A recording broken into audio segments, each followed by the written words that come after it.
Hi Nak, good morning. Gusto kong i-impart sa'yo i-share sa'yo yung two things na natutunan ko kahapon. Actually, yung isa nga medyo hard mode kasi kasi meron pang naapektuhan for me to learn that lesson. Okay, so yung first one muna. First one is mostly, on most occasion, assume your audience or whom you talk to is aware ng sinasabi mo. Kasi you are giving them the respect na you believe that they are also capable to what you're going to say or what you're going to share to them. So yesterday I had a conversation with one of potential partners and ayun, medyo hindi naging maganda yung conversation kasi I'm assuming that he doesn't know some things that I am discussing with him. And unfortunately, di pala unfortunately, kasalanan ko, parang nasaktan ko siya na in a way na umabot sa point na in-explain niya sa'kin na I did all of this business. Ginawa ko lahat tong business na 'to from scratch. I thought of everything that I have right now, parang gano'n. So, parang nasaktan ko siya in a way na I'm assuming hindi niya alam yun. But that's not my intention. That will never be my intention. So, siyempre, parang siya having decades of experience into something. Then ako, na hindi ko naman din sinasadya, parang um, gusto kong lang sabihin sa kanya na okay po sana to, pero yun nga, na misinterpret or siguro hindi talaga yun yung proper way how to talk things sa taong hindi mo pa sure or hindi mo pa nag-gauge kung alam nila or hindi. So, never assume. I mean, never assume na hindi nila alam. Rather.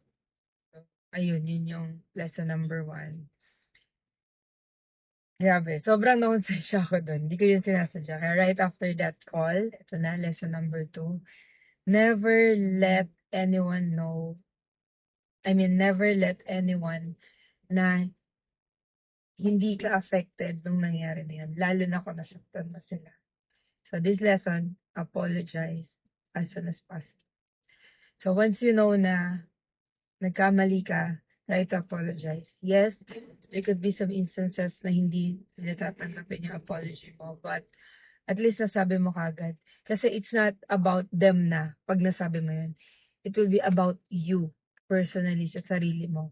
Kasi pag hindi mo pa nasasabi yung sorry, yung I apologize, yung pasensya ka na, pag di mo pa nasabi yun, alam mo kung sino yung affected?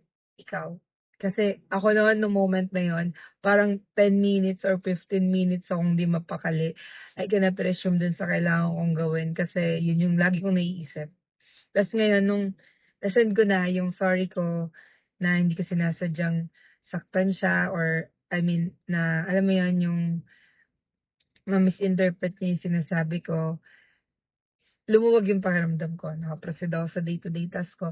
I didn't receive the reply. Wala akong na-receive na reply sa kanya. Pero ako personally, gumaang yung pakiramdam ko. So I think, yun yung benefit din for you. Plus, alam nung tao na yun na ina-acknowledge mo yung mistake mo and yung conflict na nangyari is hindi mo rin naman alam. So, you can explain yourself somehow. Okay? So, yun yung parang dalawang lesson na ano siya, nakatulong siya sa akin kagabi. Tapos kanina umaga nung nag-internalize ako, sabi ko, oo nga, no, tama na nag-sorry ako kaagad kasi at least ngayon, nung nag-reply siya nung umaga, I saw his message na, ayun, um, nag-sorry din siya kasi daw hindi niya naman din daw sinasadyang gano'n yung maging tone niya for me. So, alam niyo yun, parang mas okay na ngayon. So, walang nasirang relationship, all is well, okay pa din lahat. So, parang ang galing na, I hope na hindi mo yun matutunan in a hard way katulad ng nangyari kay mama ngayon. Pero swerte pa rin kasi what if sa sobrang short-tempered na tao ko yung nagawa ng hindi sinasadya. So, most probably, iba yung outcome after ko mag-sorry, di ba? So, swerte lang na yung taong nakakausap ko is responsible, respectable, just na tao, most importantly. And ayun, sobrang talino. I really respect him a lot sa field na ginagawa namin niya. So, ang galing. Ang galing. Swerte pa rin talaga si mama. Sobrang swerte. So, ayun na, yun lang for this day. I hope na meron kang natutunan sa video na to. Yun. Okay, bye. Mama will go to another meeting for this day.